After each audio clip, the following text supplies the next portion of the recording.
Road पर कांवड़ियों पर फूलों की वर्षा सरकार द्वारा अधिकारियों द्वारा की जाती है, किसी को कोई दिक्कत नहीं। शोभा यात्रा निकलती है, तमाम त्योहार सड़कों पर होते हैं। अगर 5 मिनट की नमाज मुसलमान अगर मस्जिद में या ईदगाह में भीड़ होने के कारण सड़क पर पड़ ले तो इन लोगों के पेट में दर्द हो जाता है। जो लोग 1947 के बाद से महात्मा गांधी को राष्ट्रपिता नहीं मानता है, वो महामूर्ख, वो अंधभक्त इजराइल को अपना बाप मान रहे हैं। इससे बताइए, हम जो बार बार कहते हैं कि हमें न्यायालय पर भरोसा है, हमें संविधान पर भरोसा है, हमें कानून की हर कुर्सी पर भरोसा है, लेकिन जो संवैधानिक कुर्सियों पर ऐसे आरएसएस के लोग बैठे होंगे, ऐसी नीच मानसिकता, घटिया मानसिकता के लोग बैठे होंगे, तो न्याय की क्या उम्मीद की जाएगी। इस देश में बताइए, उसी संबल में जहां जो इजराइल के जो बेंजामिन नेतन्याहू है, जो जालिम है, जो राक्षस है, जो दुनिया का सबसे बड़ा आतंकवादी है, उसकी लंबी उम्र के लिए उसी संबल में कामना हो रही थी, तब वो सीओ साहब कहाँ थे। एक बार बताइए, हर चीज की हमें प्रोटेस्ट करने का, किसी भी चीज का विरोध करने का अधिकार है, तो जो संबल महोदय के जो बयान है कि हाय तौबा ना करें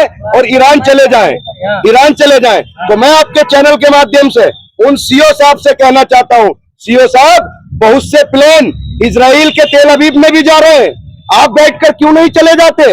आप जिस तरीके की भाषा इस्तेमाल कर रहे हैं, इससे लगता है कि आप एक संवैधानिक पद पर नहीं बैठे बल्कि आरएसएस और भाजपा के एजेंट हैं। देखिए, संवैधानिक कुर्सियों का सम्मान करते हैं, लेकिन संवैधानिक कुर्सियों पर बैठे हुए ऐसे जो नफरती लोग हैं, हम उनका सम्मान नहीं करते, हम उनको भाजपा का और आरएसएस का एजेंट कहेंगे।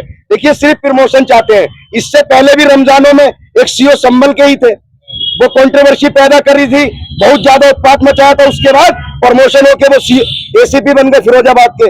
तो ये जो सीओ महोदय है, ये भी, इन्हें भी पता चल गया कि इस देश में जितना नफरत फैलाओगे, जितनी सत्ता की चापलूसी करोगे, जितना सरकार की दलाली करोगे, जितना एक समुदाय को टारगेट करोगे, जितना एक समुदाय को डराओगे, उतना ही बड़ा प्रमोशन मिलेगा। तो ये सीओ साहब भी प्रमोशन कराना चाह रहे हैं। और मैं सीओ साहब से कहना चाहूंगा, इजराइल को बहुत से प्लान जा रहे हैं भैया। सीओ साहब, आप कुर्सी छोड़िए, अब राज्यसभा या लोकसभा जाने की तैयारी कीजिए और प्लेन में बैठ के इजराइल जाइए, जो आपका फादरलैंड है, पापा है ना। देखिए, पापा के लिए दुख हो रहा है। जो लोग 1947 के बाद से महात्मा गांधी को राष्ट्रपिता नहीं मानता है, वो महामूर्ख, वो अंधभक्त इजराइल को अपना बाप मान रहे हैं। इससे बड़ी देश के लिए और क्या शर्म की बात होगी, जो लोग राष्ट्रपिता महात्मा गांधी को आज तक राष्ट्रपिता नहीं कह पाए, वो उस कातिल को, उस जालिम को, उस तानाशाह को अपना बाप बनाने के लिए तैयार है। अरे अंधभक्तों, कुछ शर्म बची है या नहीं बची है। जिस तरीके की अंधभक्ति कर रहे हो, उसे अपना बाप बना लिया। देखिए, भारत माता है, इसमें कोई दो राय नहीं है, लेकिन इजराइल पापा कैसे हो गया। देखिए, अंधभक्तों का सर लॉजिक है, पहले जो पापा थे वो ट्रम्प थे, फिर मोदी जी पापा हुए, और जब मोदी जी यूजीसी लेकर आए तो मोदी जी जातियां गिना दी, मोदी को तमाम गरिया है, अब मोदी जी फिर पापा हो गए। सवाल ये है कि आप लोग क्यों आखिर छाती पीट रहे ईरान के लिए। देखिए, हम मानवता के साथ है, इंसानियत के साथ है। जब इजराइल फिलिस्तीन के मासूम बच्चों पर, गाजा पर बम बरसा रहा था, उनकी हत्या कर रहा था, वह मासूमों की जान ले रहा था, मानवता को शर्मसार कर रहा था, तो इजराइल के खिलाफ कौन खड़ा था। ईरान खड़ा था ना। और ईरान के साथ मेरे देश के अच्छे रिश्ते रहे, मेरे देश के प्रधानमंत्री हो, तमाम देश की संवेदना ईरान के साथ है। ईरान ने हमें अपना चाहवार बंदरगाह दिया कि नहीं दिया, हमें जो तेल दिया, गैस दिया, पाकिस्तान के मसले पर हमारे साथ खड़ा, हमारे अच्छे रिश्ते। अब एक महामानव की गलती से मेरे देश का प्रधानमंत्री इजराइल जाता है, वहां के उस कातिल से ठट्टे मारकर मिलता है, हंसता है, उसी के बाद युद्ध हो जाता है। आज जो देश में गैस की किल्लत है भैया, इसको कौन दूर करेगा। मोदी जी कराएंगे। मोदी जी ने तो क्या दिया, मैं बचपन में नाली से गैस निकाल के चाय बनाता था। तो अनुभक्तों, विकास हो गया भैया, अब नाली से चाय बनाओ, गैस की आवश्यकता नहीं है। और सर, मैं उन लोगों को ढूंढ रहा हूं, उन अनुभक्तों को ढूंढ कर लाइए जो कहते थे सिलेंडर 5000 का भी हो जाए, वोट तो मोदी को ही देंगे, पेट्रोल चाहे 2000 का हो जाए, वोट मोदी को देंगे। कहां वो अनुभक्त। आज पूरे देश में गैस के लिए हाहाकार मची पड़ी है, और हमारे देश के प्रधानमंत्री कह रहे हैं कांग्रेस अब्बा फैला रही है। फादरलैंड के लिए तो हवन पूजा हो रहा है भाई साहब, नेतन्याहू के लिए। सर, वो गैस का कौन पूछ रहा है। वो किसी को नहीं दिखेगा। उन संबल महोदय के जो सीओ हैं, उन्हें भी नहीं दिखेगा। फादरलैंड के लिए, वो फादरलैंड जो जिस देश में बीफ खाया जाता हो, जो इतना जालिम और तानाशाह हो, एक राक्षस प्रवृत्ति का व्यक्ति हो, जिसका नाम एपिस्टाइन फाइल में हो, ऐसे लोगों का समर्थन हमारे देश के अंधभक्त और मूर्ख लोग कर रहे हैं। इससे बड़ी शर्म की बात पूरे देश के लिए नहीं है। इजराइल गाय तो खाता है, क्या दिक्कत है आपको? नहीं, इजराइल गाय खाता है, हमारे देश में गाय को माता माना जाता है। जो अंधभक्त आज इजराइल का सपोर्ट कर रहे हैं, पापा का सपोर्ट कर रहे हैं, फादरलैंड का सपोर्ट कर रहे हैं, वो गो रक्षा के नाम पर कितनी हत्याएं करते हैं, आए दिन हुड़दंग करते हैं। नासिर और जुनैद की हत्या गोरक्षा के आधार गोरक्षकों की, उस गोरक्षकों की जो हत्या मोनू मानेसर पर थी, उसको बेल दे दी जाती है। तो सर, जिस तरीके से देश के अंदर ये हो रहा है, ऐसा नहीं है पहली बार रमजान आ रही है। जिस तरीके से संभल के सीओ ने जो मुसलमानों को धमकाया है, देखिए रोड पर कांवड़ निकलती है, किसी को कोई दिक्कत नहीं।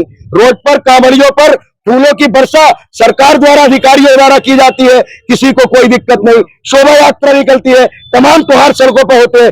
अगर 5 मिनट की नमाज मुसलमान अगर मस्जिद में या ईदगाह में भीड़ होने के कारण सड़क पर पड़ ले, तो इन लोगों के पेट में दर्द हो जाता है। सर, इसीलिए कहा जाता है इस देश में आज एक देश और 2 कानून चल रहे हैं। एक कानून हिंदुओं के लिए है, एक कानून मुसलमानों के लिए है, एक कानून भाजपा समर्थित लोगों के लिए है, एक कानून भाजपा समर्थित संगठन के गुंडों के लिए है। भाजपा संगठन जी आप कह रहे हैं कि अगर रोड पे नमाज पढ़ी ईद की तो मैं जेल में डाल दूंगा। नहीं, जेल में डालेंगे, इलाज करेंगे। वो इलाज करने वाले वो संवैधानिक कुर्सी पर बैठे। एक बार बताइए, हम जो बार बार कहते हैं कि हमें न्यायालय पर भरोसा है, हमें संविधान पर भरोसा है, हमें कानून की हर कुर्सी पर भरोसा है, लेकिन जो संवैधानिक कुर्सियों पर ऐसे आरएसएस के लोग बैठे होंगे, ऐसी नीच मानसिकता, घटिया मानसिकता के लोग बैठे होंगे, तो न्याय की क्या उम्मीद की जाएगी? इस देश में मुसलमानों के साथ सोतेला व्यवहार किया जा रहा है। मुसलमान इस देश का बाइज्जत शहरी है। मुसलमान कोई बाई चांस इंडियन नहीं है, बाई चॉइस इंडियन है। मुसलमानों को जिस तरीके से प्रताड़ना देने का काम और उसको इस तरीके से धार्मिक और उन्माद फैलाकर जो ये नफरत का माहौल फैला रहे, ऐसे लोगों पर हम कहते हैं सुप्रीम कोर्ट कहाँ है? भैया, सुप्रीम कोर्ट को संज्ञान लेना चाहिए और ऐसे नफरती लोगों को एनएसए लगाकर जेलों में डालना चाहिए। फादरलैंड से क्या दिक्कत है आपको? नहीं, फादरलैंड हम तो नहीं मानते। फादरलैंड हम उस जालिम को, उस धमकी को, उस मजलूम बच्चों के कातिल को फादरलैंड कहेंगे। अगर हमें वो मिल जाए तो उसको जूते से मारेंगे, जूते से मारेंगे नेतन्याहू को, जूते से मारेंगे। उसने पूरे देश में मानवता का कत्ल किया है। पूरे देश में जो आज विश्व युद्ध के हालात पैदा कर दिए, वो 2 तत्संकी है, जिसका नाम ट्रंप है और नेतन्याहू है। और हमारे भारत के अंधभक्त उनको पापा बोल रहे हैं। पापा ने बार रुकवाई थी भैया, अब ये पापा बार रुकवाएंगे क्या? ए भैया दलाल, पत्रकार महोदय, क्या पापा रुकवाएंगे बोर?